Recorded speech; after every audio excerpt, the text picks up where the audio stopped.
Sir, വിവര സാങ്കേതിക വിദ്യ കോഴിക്കോട് സൈബർ പാർക്കിനെ കൊച്ചി ഇൻഫോ പാർക്കിന്റെയും തിരുവനന്തപുരം ടെക്നോ പാർക്കിന്റെയും നിലവാരത്തിലേക്ക് ഉയർത്താൻ ആവശ്യമായ നടപടികൾ സ്വീകരിക്കും.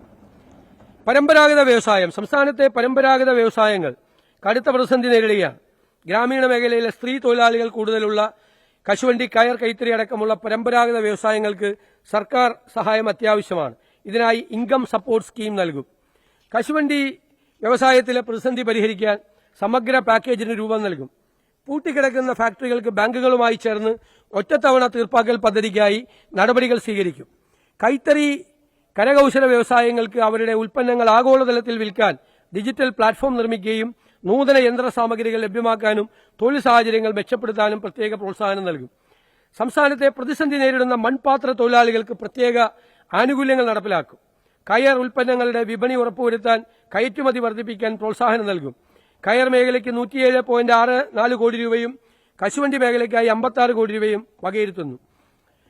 വിപണി സഹായമായി 50% കയർ ഉൽപ്പന്നങ്ങൾക്ക് സംസ്ഥാനത്തിന്റെ തുല്യവിഹിതം 10 കോടി വിലയിരുത്തുന്നു. കയർ ഉൽപ്പന്നങ്ങൾ ഉൽപാദനം, വിപണനം, കയറ്റുമതി എന്നിവ പ്രോത്സാഹിപ്പിക്കുന്ന സഹായം നൽകുന്നതിനുള്ള പദ്ധതിക്കായി 11 കോടി വകയിരുത്തുന്നു. വില സ്ഥിരതാ ഫണ്ടായി 35 കോടി വകയിരുത്തുന്നു. സർ, ഇൻക്യുബേഷൻ സെന്റർ പുതുതലമുറ സംരംഭകർക്ക് അവരുടെ നൂതന ആശയങ്ങളെ പ്രായോഗിക ബിസിനസ് നിർദ്ദേശങ്ങളാക്കി മാറ്റുന്നതിന് സഹായകമാകുന്ന ഇടമാണ് ഇൻക്യുബേഷൻ സെന്റർ.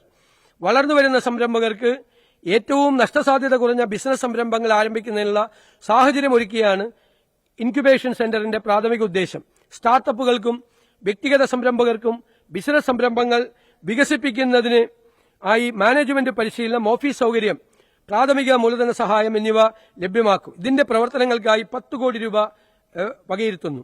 ഗതാഗതത്തിന് തുറമുഖങ്ങൾ, ലൈറ്റ് ഹൌസസ് ആൻഡ് ഷിപ്പിംഗ് എന്നിവയുടെ വികസനത്തിന് 77.17 കോടി രൂപയും റോഡുകൾ, പാലങ്ങൾ എന്നിവയ്ക്ക് 985.77 കോടി രൂപയും റോഡ് ഗതാഗത സൌകര്യം മെച്ചപ്പെടുത്തുന്നതിന് 179.47 കോടി രൂപയും ഉൾനാടൻ ജലാഗതം മെച്ചപ്പെടുത്തുന്നതിന് 113.59 കോടി രൂപയും മറ്റ് ഗതാഗത സേവനങ്ങൾക്ക് 222.83 കോടി രൂപയും ഉൾപ്പെടെ ഗതാഗത മേഖലയ്ക്ക് ആകെ 1578.83 കോടി രൂപ വകയിരുത്തുന്നു.